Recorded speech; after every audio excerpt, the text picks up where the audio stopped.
Welcome to this live session hosted by Fab, your insurance broker and moving to France expert. Fab is like your immigration GP. We're here to answer all your questions: visas, residency, healthcare, driving, taxes, properties, and much more. We navigate the complexities of France to help you embrace the French lifestyle you've always imagined. Although we are experts in the immigration industry and have been working in this space since 2015, none of what we say should be considered legal or financial advice. It is also worth noting that the immigration industry is an ever-evolving field, so things that are relevant today might be outdated or inaccurate when you actually move to France. Fab's main source of revenue is insurance through our brand, Fab French Insurance. Our main goal is to ultimately help you move to France, as we only sell insurance to clients applying for a visa, a residency permit, or those with a French address. During this session, you can ask any questions you want. However, we will not answer long questions to keep the pace fast. We also won't be able to address questions related to personal or very specific issues, but rest assured, we can get in touch after this session to either advise or refer you to one of our trusted partners. And now it's time to get this event started. Thank you for joining us today. We hope you find our answers valuable. Our greatest reward would be to be a part of your journey to moving to France. And hopefully, it starts with this session today. We will pause briefly to allow all registrants to join. The session will begin shortly.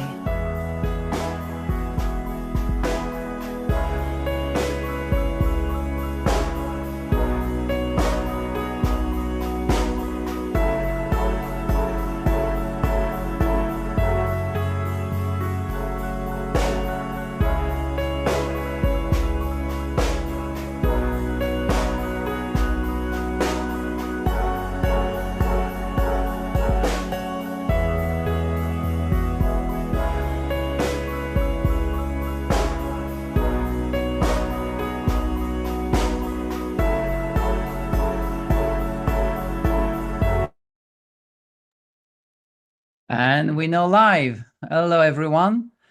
So I thank you for being here this evening or this morning, depending on where you are. This is going to be a busy event in light of recent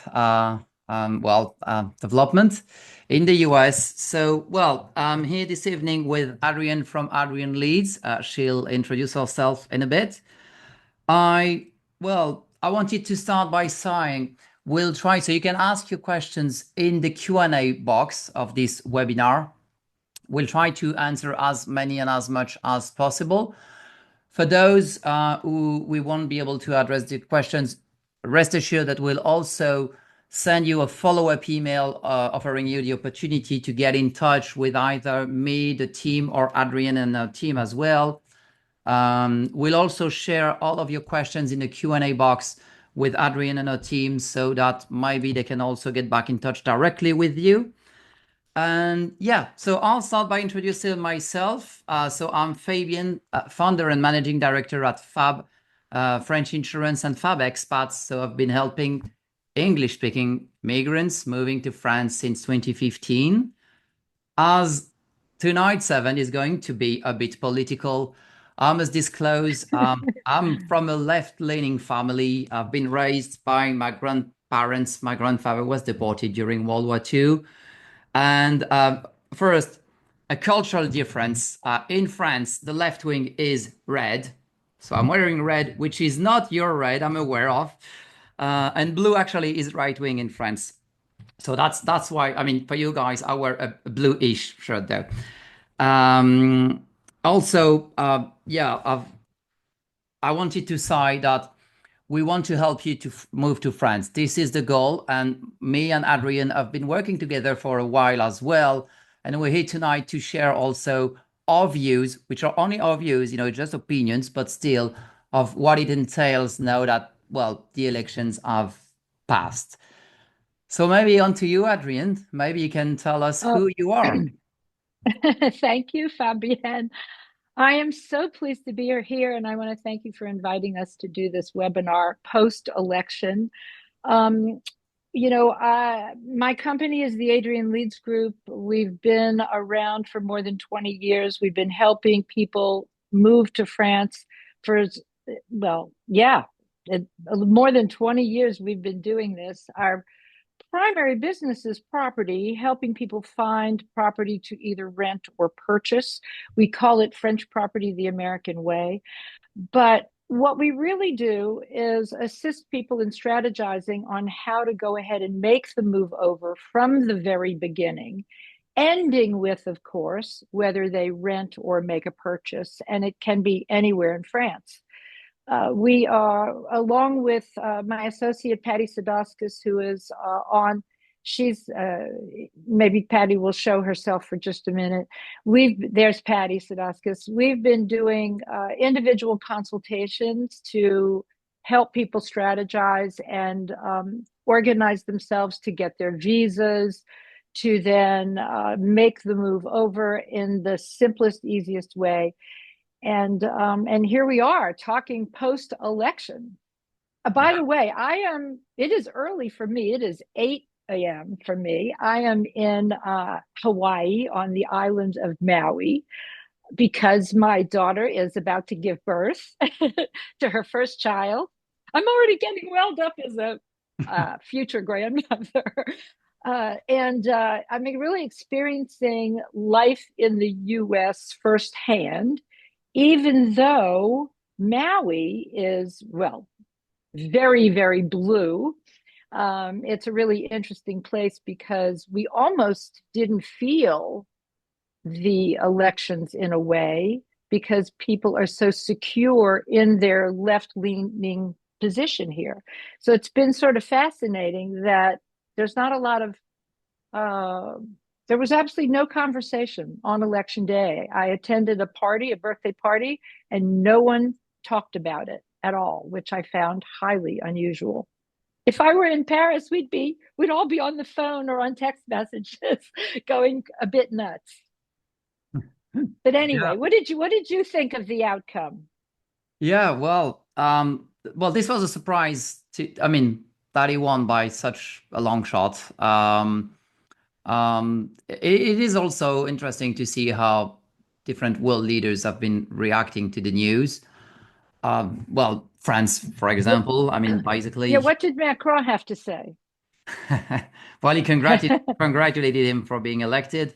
Actually, before we start this event, we were actually chatting in the practice room, and Adrian and I, and so we were actually talking about this.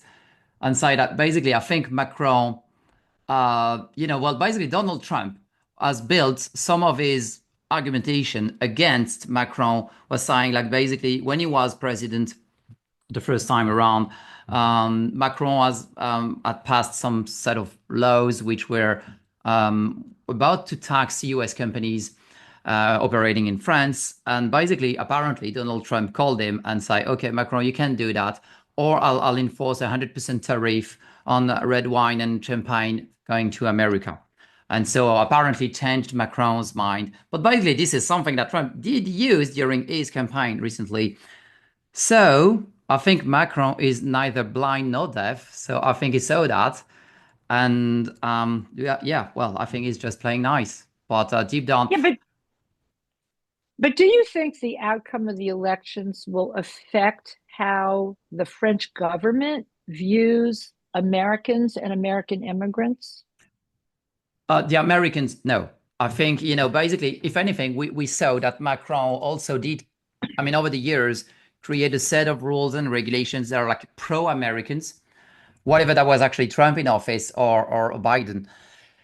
And even before, when Macron was just like a minister, and I think Macron really is pro US migrants, and if anything, he wants to help US expats move to France. We see that with the tax treaty, which is so favorable to is actually unique. Because we only have such an amazing tax treaty with the Americans. No one else. The French-American tax treaty is by far the best one in Europe and could be the best in the world between the US and any other country. For retirees, it's almost a tax haven. Yeah. Right. It's one of the things that we seriously benefit from because retirees who move over to France are not taxed at all on their pensions or their dividends. And if they're in non-taxable states, could very well spend a lot less tax money living in France than they ever did in the United States, believe it or Yeah. not.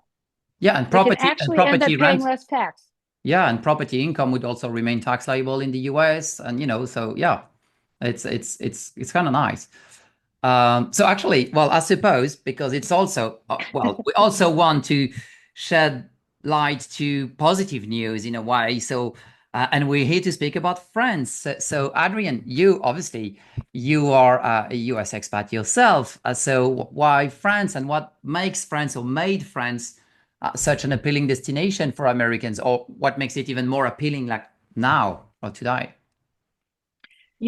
I came over 30 years ago. When I came to France, it was only because I had just completely fallen in love with Paris and ended up traveling to Paris every year to the point where my then husband and I said, we really need to come and test it out.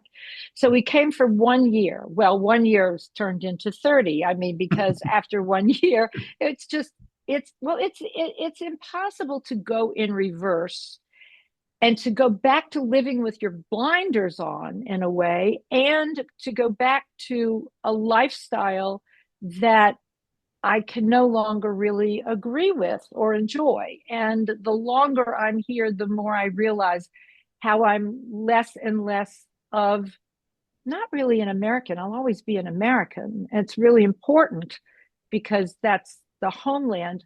But how I view life now is very, very different than the way it was before.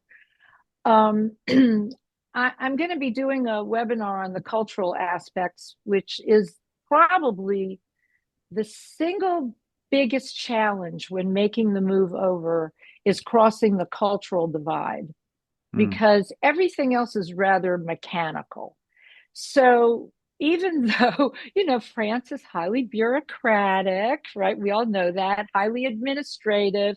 You have to go through a lot of hoops. Things are not as simple or as fast as they are in the US.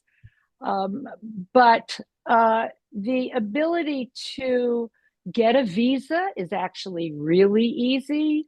The ability to physically make the move to find property is something we help people do. All of those things for me are really just mechanical. And the hardest thing of all is to take your American default mode, right? Cross the big pond and plop yourself in France and say, okay, now I have to think and behave like a French person in order to really manage life here. I think that's the biggest challenge of all. Oh yeah, well, I mean, it is culturally completely different. Like from a French perspective, I don't know, like I see Nani. Oh, we didn't introduce. Sorry, Nani and Patty. That's Nani from my team, is also a US expat from Atlanta, Georgia. She's been around for 25 years, I think. So not near as you, but close. Not quite as long, but okay. Yeah, and she had it on hard mode because she moved to France pregnant and in the north of France, so that was hard. That was hard at first. And I think Patty, you introduced Patty, or yeah, she showed herself. Yeah. Yes. So Yeah. yeah, sorry, Nani, I forgot. Yeah, I forgot to introduce you.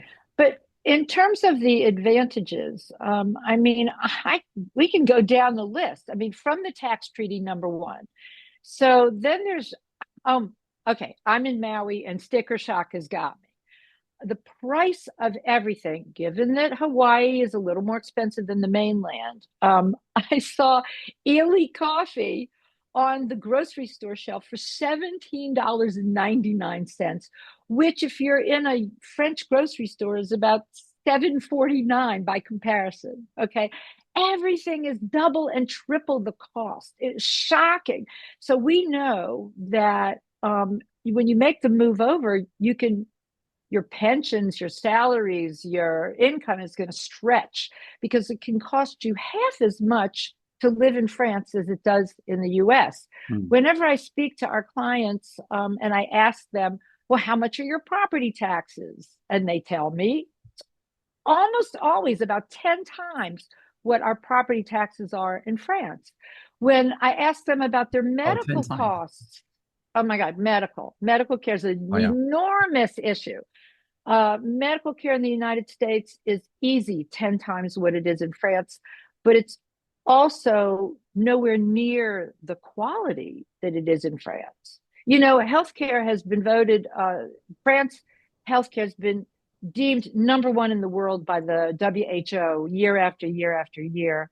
And as someone who can attest to it, it's absolutely the case. And I think that's because it's not based on profit. You know, the US healthcare system is based on profit. So the Yeah, how much sicker are you you willing to pay are, to stay alive? Yeah. well, yeah, but the sicker you are, the more money everybody makes. Whereas because you have, you know, a healthcare system that is supported by the French government, the healthier you are, the more money they save. So hey, it's no wonder why the French live a whole lot longer than Americans do. And also, I like that France has like a two-tier health care system, but also it's all one big thing. Like you can go private or public most of the time. Well, not for dentists, for example, but like you can go into a private hospital, with a clinic, or a public hospital.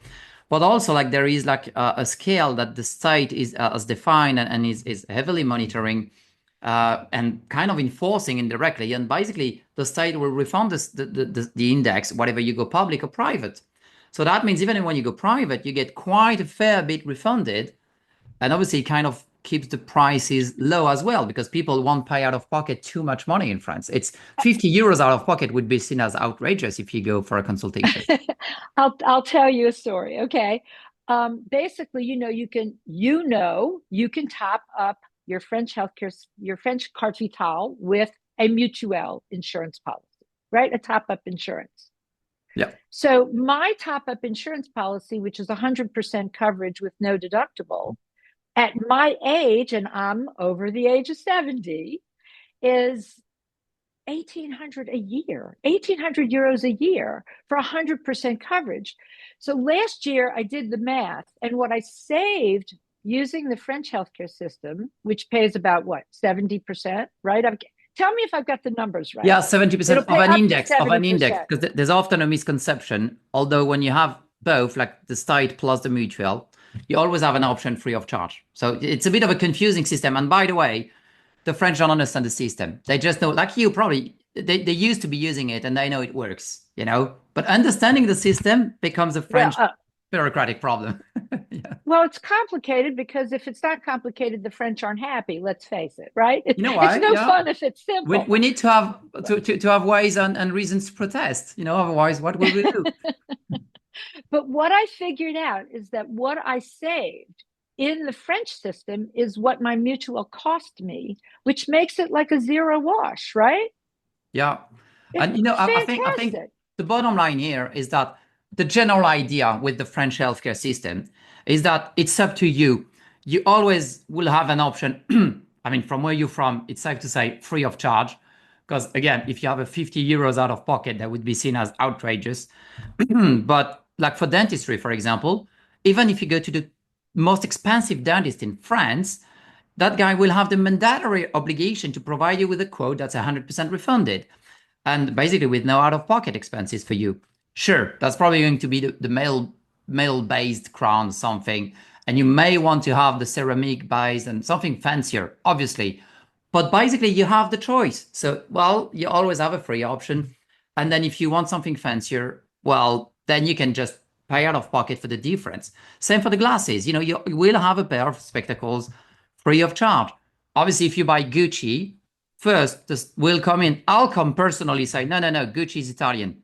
No, you don't buy that. You buy Dior if you want France, but not Gucci. And this, so, but the Okay, state won't on sponsor Gucci. eyeglasses.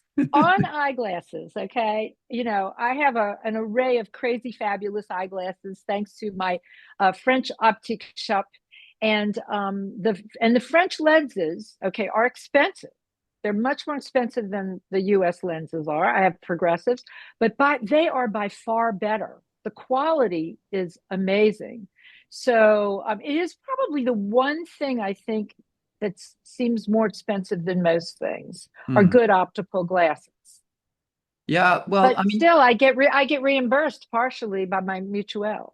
yeah, and well, actually, glasses might be, well, not the lenses, the spectacles themselves, Hmm. might be the only thing where, personally, I think France a bit expensive. Like, for example, should you buy in the UK, that's half the price. So, Hmm. but still, it's super cheap compared to the US, and would be again, and you still have the refund from the state. So that would be Exactly. still a very good deal. So. Okay, but here's the way I look at it, Fabien. It's my face, okay? It's really important. So No, it it's is. the It one is. place I'm going to spend more money.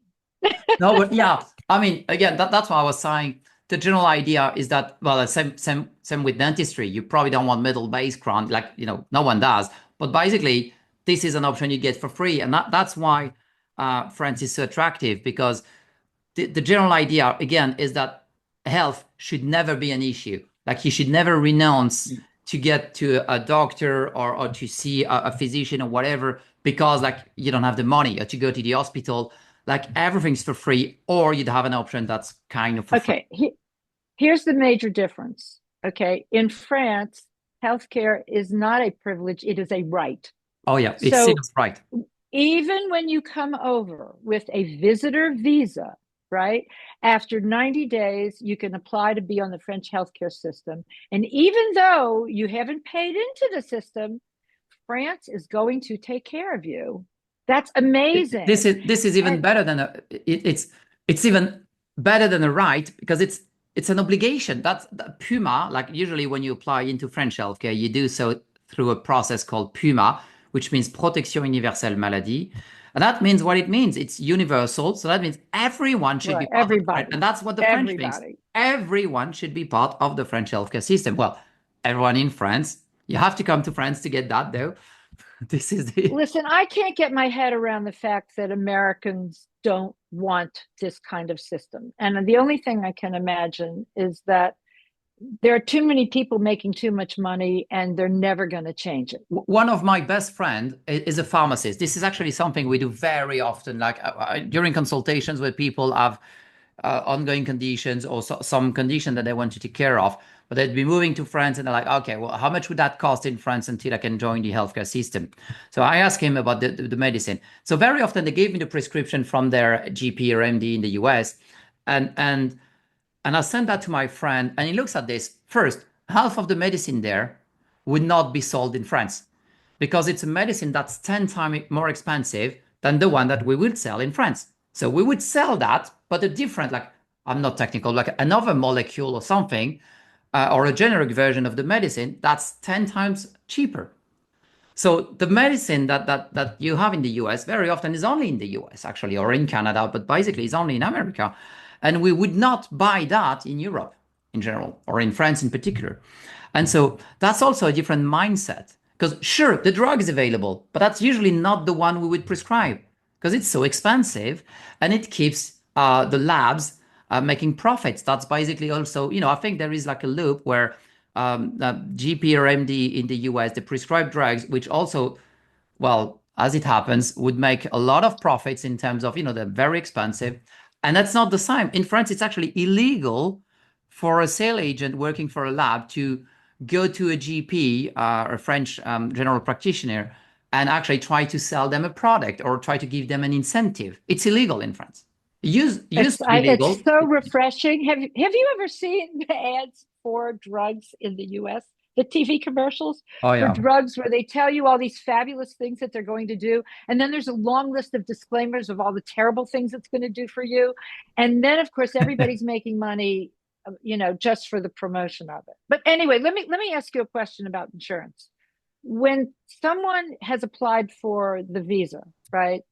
Whatever visa it is, usually most of our clients are looking for visitor visas, the carte de séjour visiteur. You actually have good policies for them to satisfy getting the visa, right? Because you have to have a you have to have a health insurance for 1 year, correct?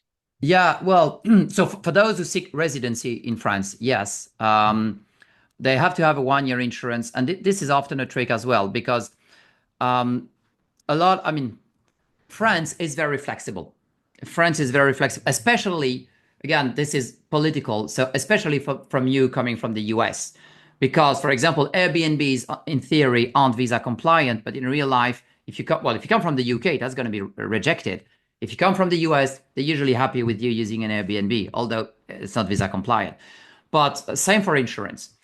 Insurance coming from the UK or some other places, it has to be private medical insurance. Actually, the exact same type of policy you have in the US, although it's going to be much cheaper. So we've created a policy that's as cheap as it gets. It's actually the cheapest you can find, and we even refund the difference if you find cheaper policy. However, most of you can use travel insurance as well, and that's going to be accepted most of the time. The difference is travel insurance doesn't cover you in your country of residency. And the minute you apply for a French visa, well, the minute you move to France and apply for the CPAM, which is Social Security, which, by the way, is healthcare for us in France. That's how we call healthcare, we call it Social Security. The minute you apply into this, the state knows, and the insurance company knows, you are a resident in France. And that voids travel insurance, for example, making the situation illegal, potentially. We've had the case, not often. We've seen more than 10,000 visas over the years now.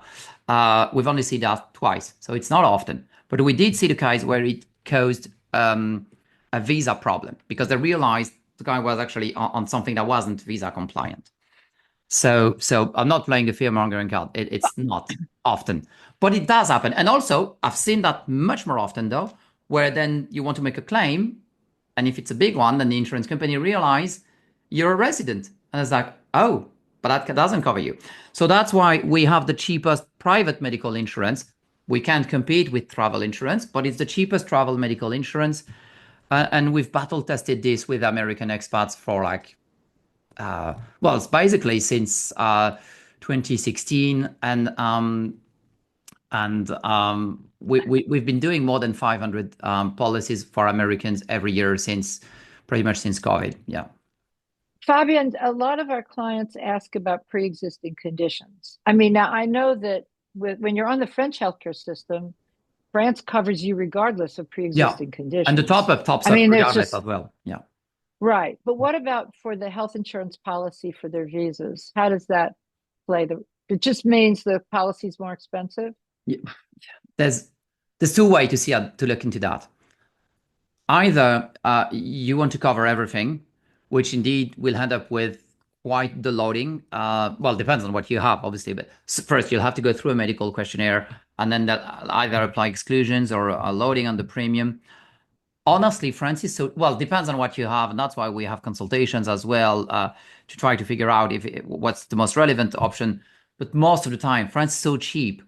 It's probably better. You're probably better off not trying to cover this and just pay out of pocket up until you're part of the French system, because again, it's going to happen so quickly. Well, just so that they understand, you can apply after 90 days, but you're not part of the French system straight away. It's like it's administration. It's bureaucracy. It takes 6-7 month processes to be anticipated. So exactly. So you have to wait 90 days before you can apply to be on Puma get your carte vitale. But then it takes several months. Yeah. So worth knowing. And again, that's why usually my advice is to try to get, I'd say the cheapest visa compliant policy. Well, the policies such as ours, because again, we're brokers, so we have other plans, but the best seller by far is the cheapest plan because obviously, but also there is another thing for those who have ongoing conditions. Although you won't be part of the French, you won't have the social security number, which is your healthcare gold ticket, until probably 9-10 months into your relocation total. However, there's a bit of a gray area because, it depends when your application is considered to have been completed. But let's say you find the application after 90 days and it's perfect straight away. Then potentially, if you've had any big claims in the meantime, you can claim those expenses back as well, back to the initial application date. Okay, so I just want to put this subject to bed because I know that we could talk about healthcare and insurance probably the entire webinar, but I don't want to do that. Because we want to talk also about some of the other benefits of making this move to France. right? So from a French perspective, what do you see? How do you see it benefit Americans from your perspective? I know what my perspective is. Yeah, well, first, the French are very expat friendly. Again, on average, they're a douche, but on average, they're very expat friendly. Whatever you're in a big city or in rural France, have tons of anecdotes where people have been so welcome, so welcome, friendly neighbors, and all of that. Um, well, They do call the American passport the golden passport. I was told that by an immigration, one of the fonctionnaires. Well, that I've never heard of, but as a French, I can tell you, there are two things actually culturally. Growing up in France, first from a very young age, uh, we're being taught that the Americans are allied. Like, whatever from the American Revolution, we could say we Oh, came to the right. rescue to World War I, World War II. And this is something, like obviously growing up, you learn about these pieces of history, and we're being taught that over and over again. So Well, we've that's, always been allies. I yeah, mean, but we've I always think been allied. basically all the French alive nowadays have been through this kind of education. So that's why the French, I think, are so US friendly. I mean, the You general mean public. compared to British, compared to UK? Oh, well, the French are much, well, actually, growing up, we've also been taught like the Brits have always been enemies. So that's why it's a different mindset. Although personally, I like both, but I know, like that would be different. Actually, the French are terrible with English. And same as me, Well, the I couldn't pick up. Americans can be terrible with French. Yeah, but we couldn't pick up. We won't be able to pick up the accent. So, like a pro tip would be when you're in France and you speak English, make sure that you make that understood that you're actually U.S. English and not British English. That would change people's Uh-huh. behavior Okay, so in sometimes. other words, we should let them know that we're American and not British. That that may That's help. really Yeah, important. that does help a lot. Yeah. Okay, and so maybe you can answer this better than I can, because I know that it's very hard for an American to really fully integrate French, into the French society, into French culture. I No, mean, I know why from my perspective, but why do you think from your no, I mean, perspective? culturally speaking, I think actually, well, there are a few, obviously, there are quite a lot of differences, but I mean, as people, for example, the French would see the Brits as being cold, but would see the American as being warm as well. And we think, again, it's a French thing, but we think the Americans and the French are quite alike in terms of personalities. So, well, again, there are cultural differences. Like we don't hug. We actually would Mhm. see that as weird. Like, no, you just don't hug. But we would do la bise and think it's normal. So it's, but we also have cultural ties with Americans. That I mean, one of the pro tip actually also would be to be mindful and actually, well, working with experts is twice as relevant because same growing up in France, there is a saying I keep on hearing this one, but like I've heard a lot when someone tried to sell me something and I think it's overpriced. There's actually a common popular saying in France, which is, "You think You think I'm an American." It's a very popular saying. Basically, when something's overpriced, we would say, "Do you think I'm an American?" Like because we think you're so wealthy Uh-oh. that basically so. But so That these the Americans can afford it, so exactly. So that's why I mean over time that would be completely fine. Like I mean you're on the embodiment of that. But that's why working with people that are already in France that know the French market, that understand about French culture and the kind of prices that should be expecting to pay is of paramount importance at first because otherwise well, they'll know you're American and they can try to benefit from that. okay, look, it's certainly true with property. Yeah. Okay. I mean, we know, okay, that the American culture is, like, don't nickel and dime me, just I'll pay the price and include everything. That's the way Americans think, right?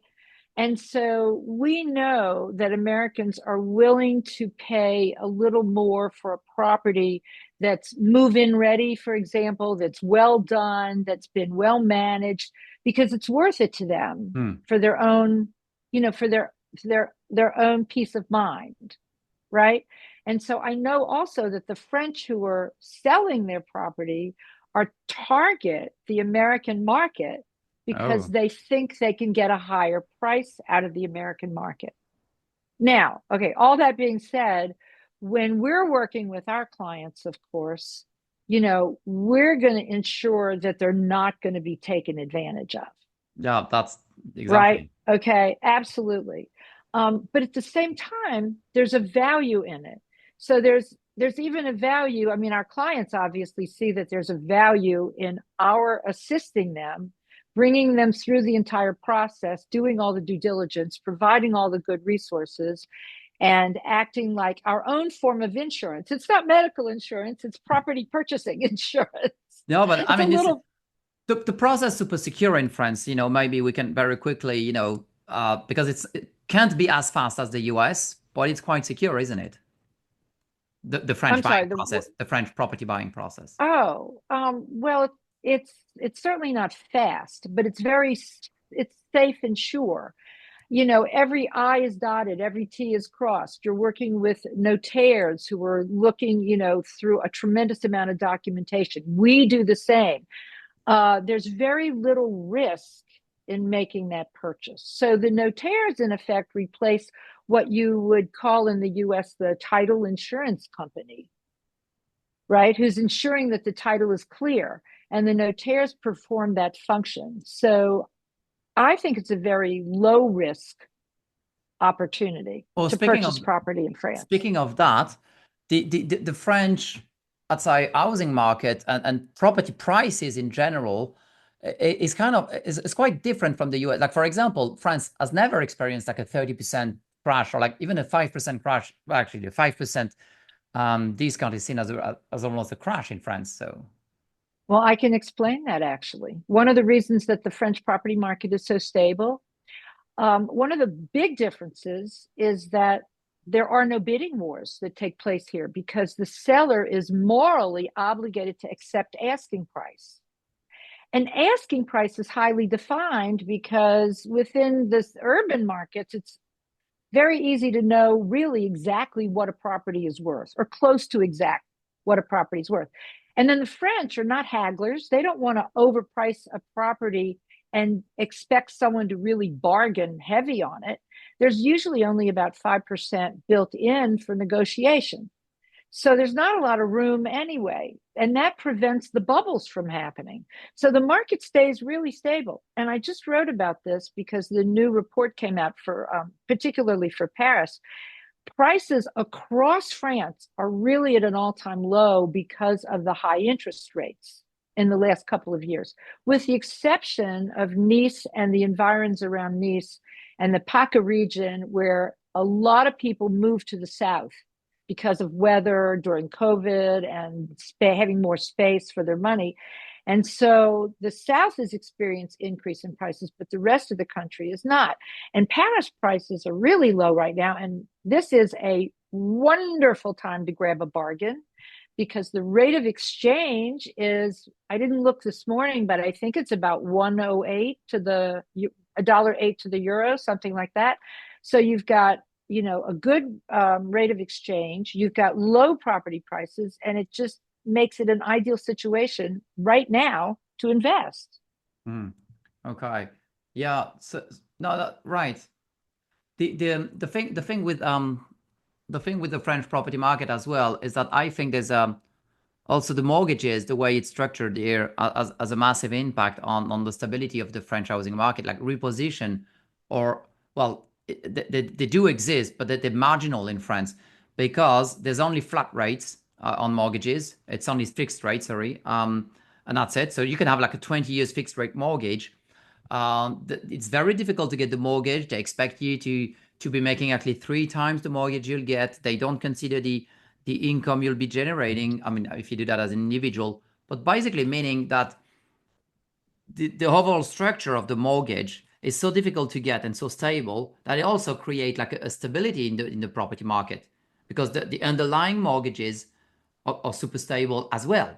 So Well, and the rates right now, though, in France are still about half of what they are in the US. oh yeah, and the rates are because they're lower. I mean, hovering around it's 4%. fixed rate Now, and okay. it's lower. Yeah.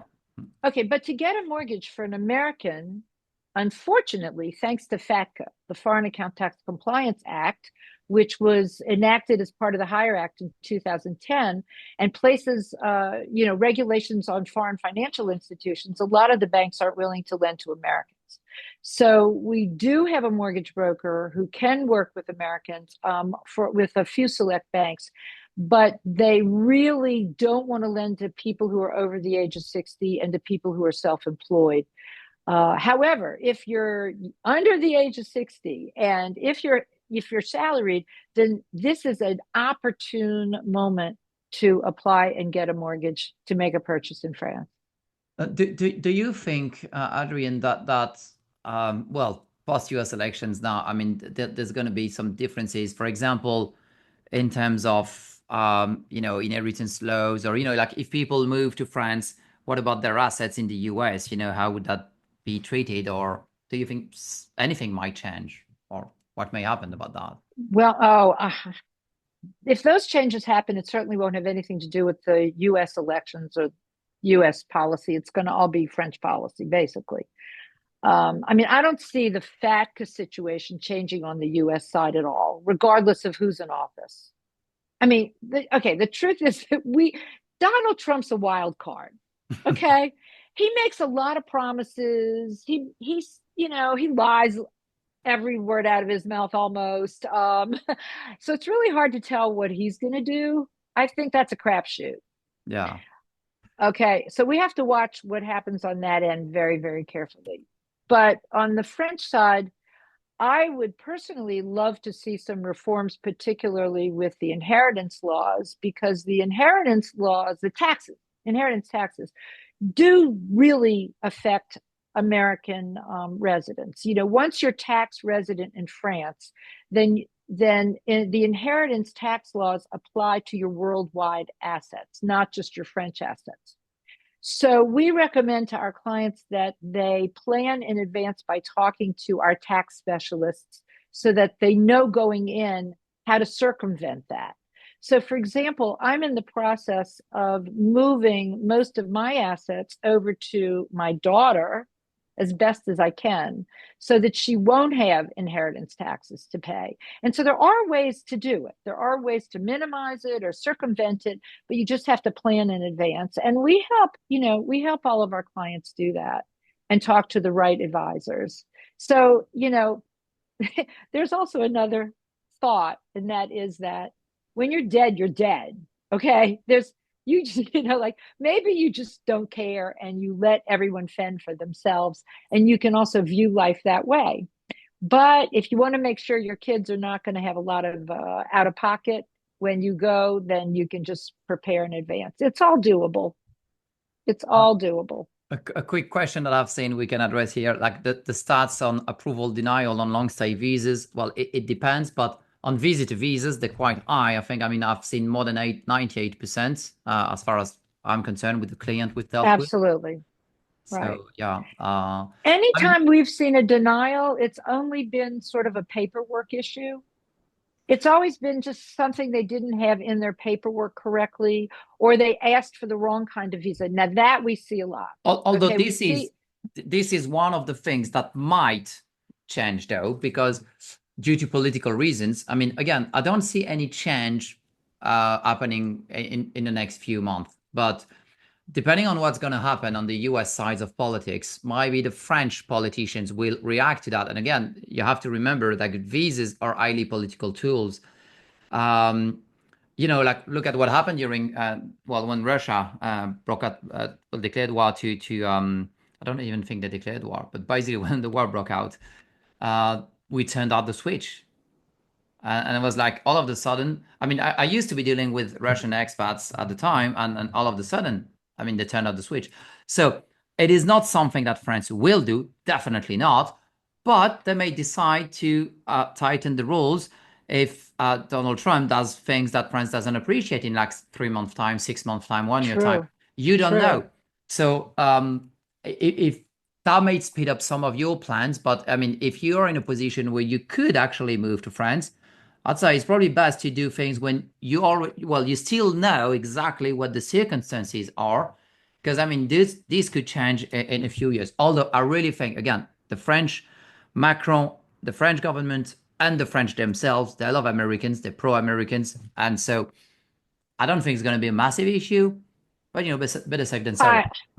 I can tell you right now that the French website, okay, Visa website is probably overloaded, okay, as a result of the elections. It's probably going to break down, and getting an appointment is going to be very difficult. So I think everyone should be prepared for this to take a little bit more time. And then, and maybe if there really is an onslaught, maybe they will look at quotas. But they haven't. As far as we know, we have not seen any kind of quotas. But retirees are getting them very easily. From the US, I really don't think that they'll ever come up to something like that. Don't know if I've told the audience, but my former stepdad was a French MP, left wing, and has been an MP for 25 years. So I've been in the French Parliament and see all those guys. Although that was like before Macron got elected, and I don't think this is the French way of thinking. Like you are the kind of immigrants that France and the French want. So I don't ever think they'll be doing something like that. They might again.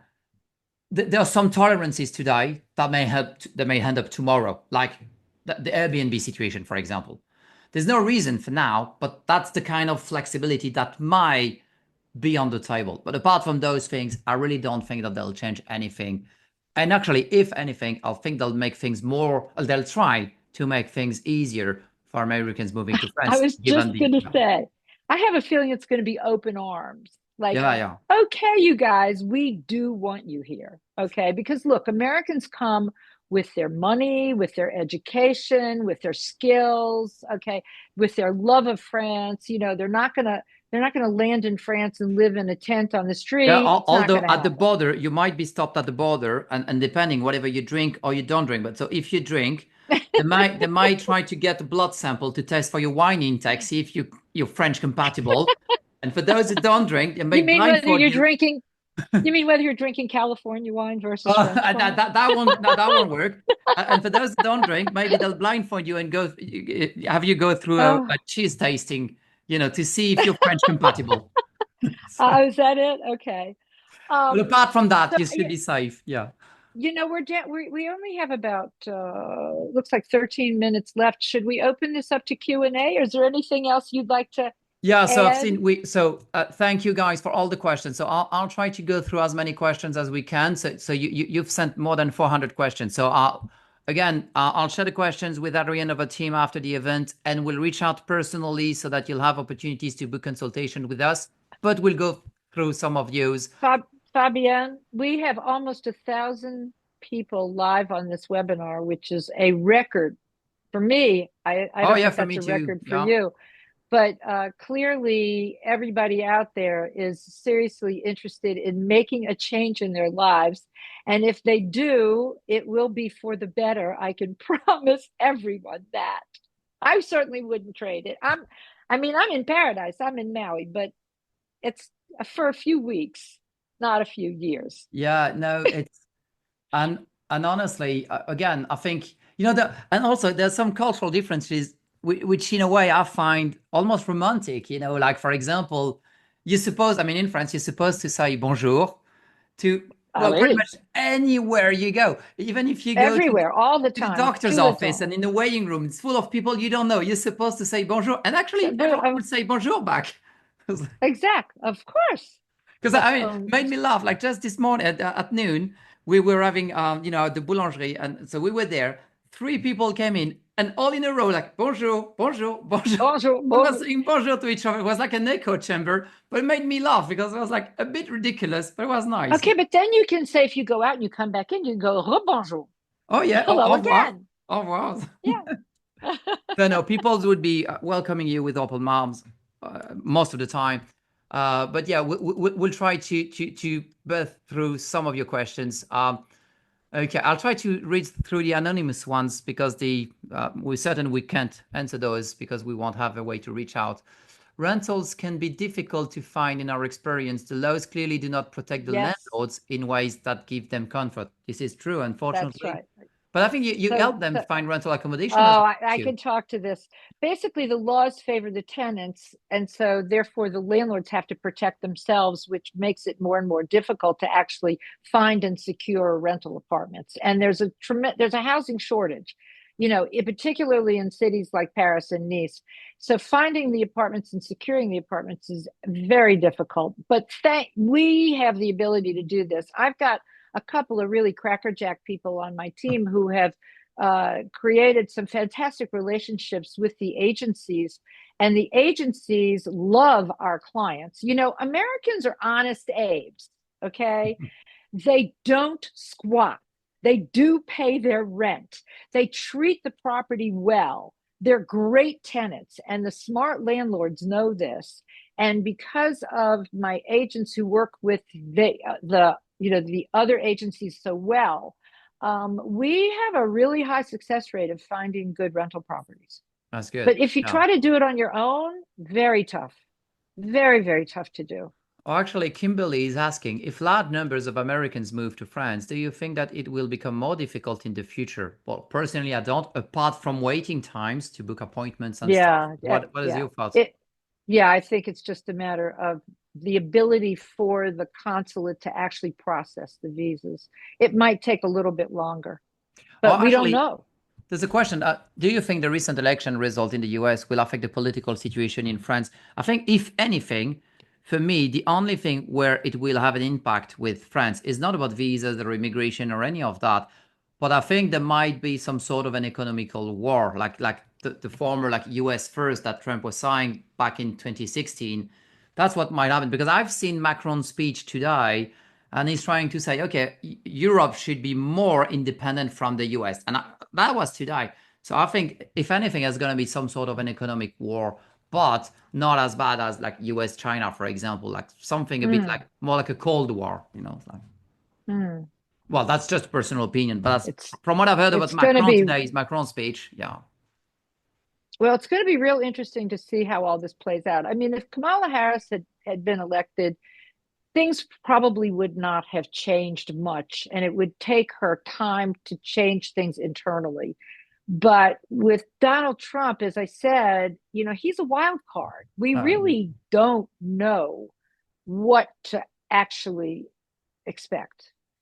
um, So it's going to be very interesting. yeah, no, it's well, but I mean, I'm positively enthusiastic about this because I really think, again, in terms of our industry, immigration, and moving to France in general, I don't foresee any change actually in the near future, and then we'll see. But Listen, there's one thing for sure. If you really want to, like get out of the US, you got to get your visas now so that ultimately you can get your passport. So that yeah, then if let us you say that. really Sorry. wanted to renounce American citizenship, you could. Uh, Not that I'm not necessarily in favor of that. I'm just, yeah, so yeah, no. you got to move ahead. Genevieve is asking, would there be a recording of this webinar? So yes, and we'll be sending you a link Right. in hopefully tomorrow or in a couple of days, but very quickly you'll have all the info. And also I'll share the recording with Adrian and the team, so they'll probably post this And on then I'll have it on my it. YouTube. Yeah, Yeah, I'll have there it you on go. my YouTube channel. Right. So give us just a couple of days, but it will be online as well. So if you want to rewatch this. Okay. Um, Other juicy questions? Oh, Kimberly is asking, what kind of pets are considered dangerous? Is there an online link defining this? I have a German Dangerous Shepherd mix. pets? Dangerous pets, yeah. Dangerous pets?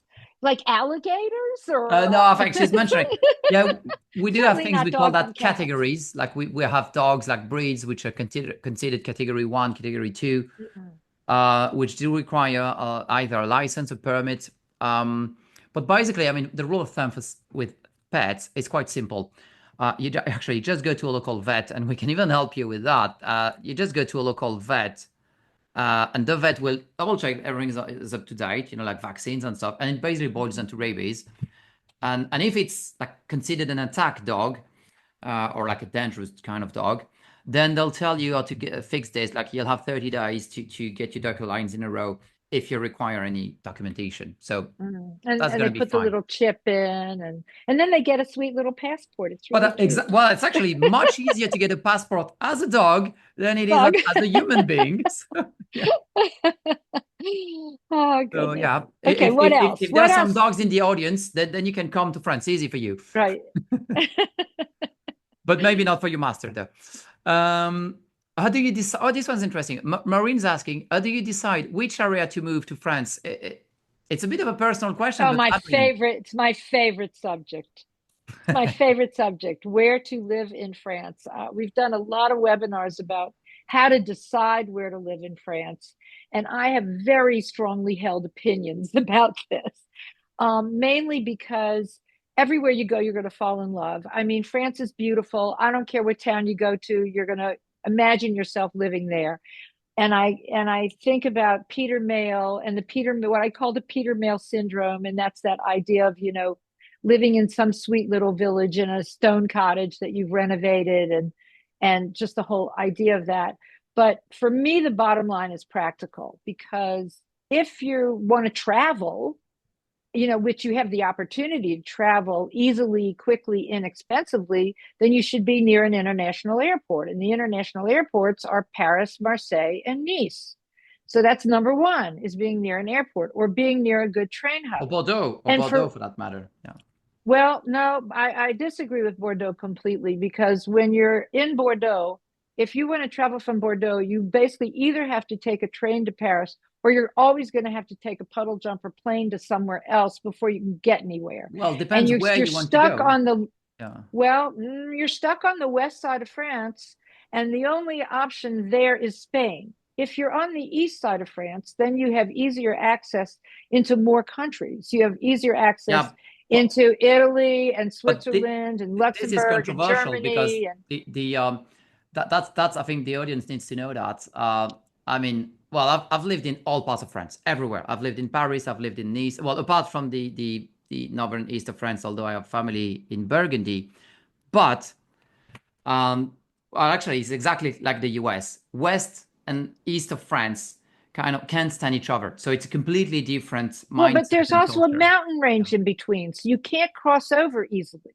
So if you're in Bordeaux to get to Nice, you have to go to Paris to get to Nice because of the mountain range. Okay, so there's a physical aspect to it, and then there's the small mountains.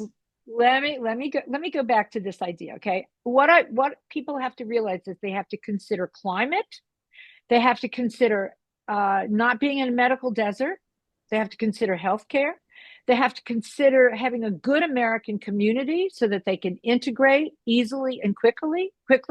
They should consider easy access. They should consider where they can live without owning and operating a car. These are the things that really ultimately make for a happy life. So if you consider all the basic aspects, not just the emotional, oh my God, I fell in love with, okay? If they really think about all of those things, then they could establish themselves in one place that fulfills all their wishes. So I do have a hierarchy of places that I like for different reasons. Yeah. I mean, we have 2 minutes. You want to know what they are? 2, yeah.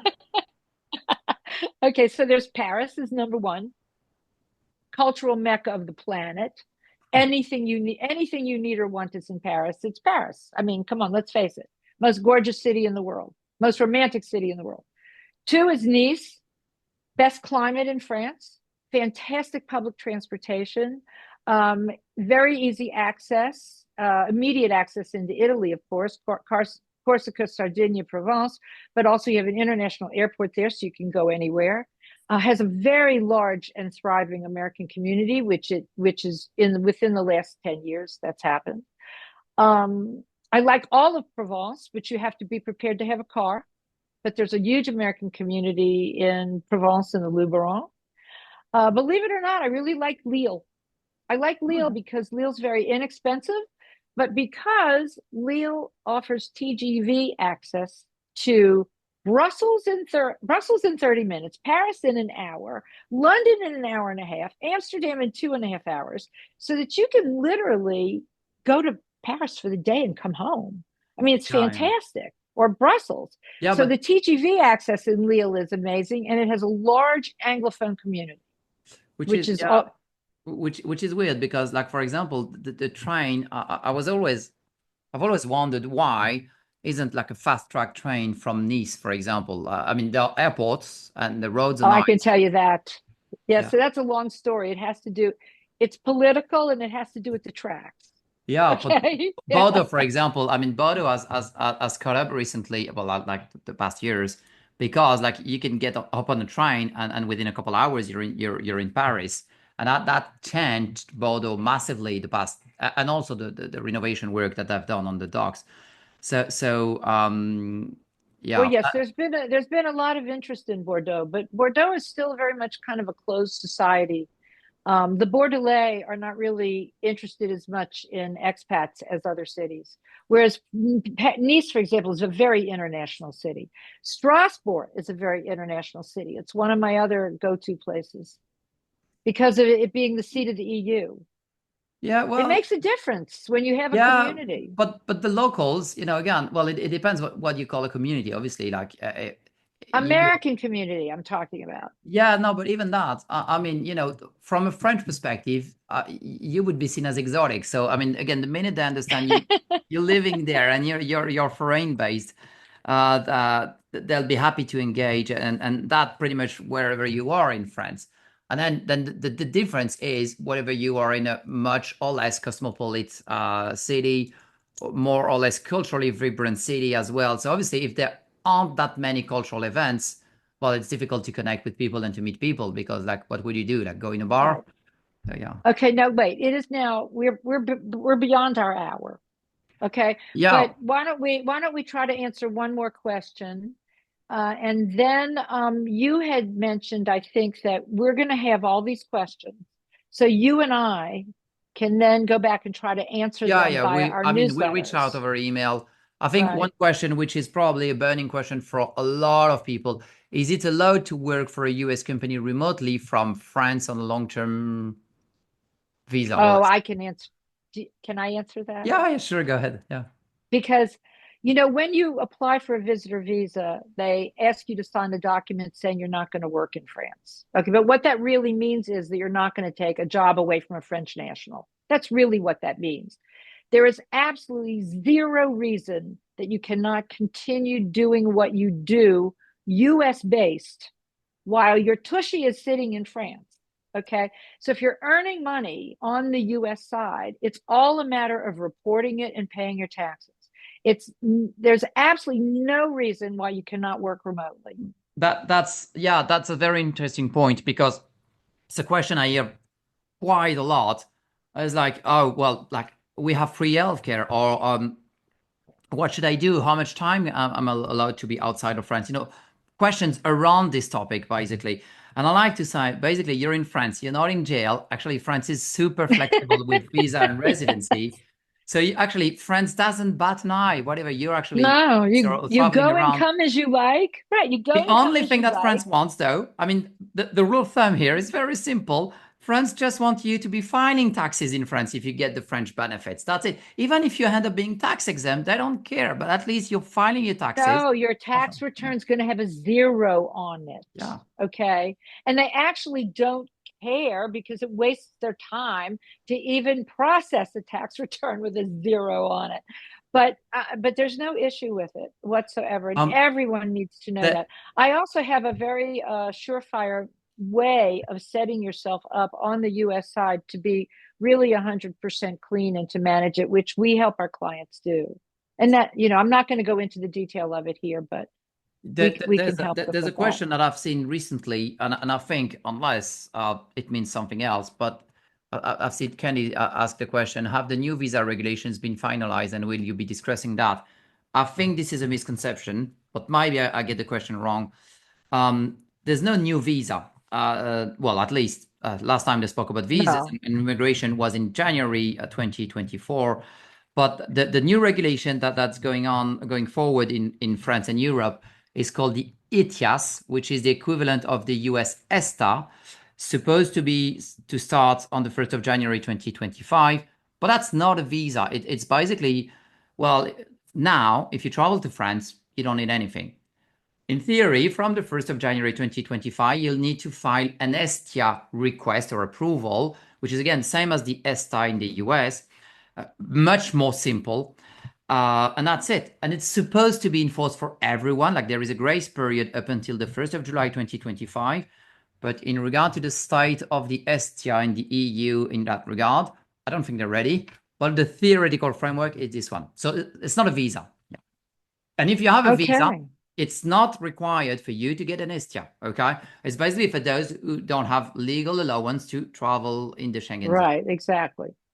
So those who have a residence permit or a visa is not required. We should probably wrap this up, right? Because we're over time. I mean, you and I, we could go on all day talking about all of these things. All night for me. But yeah. Oh yeah, for all night for you, all day for me, right? Because it's so early and for me. We're getting past apéro time, so it's getting important.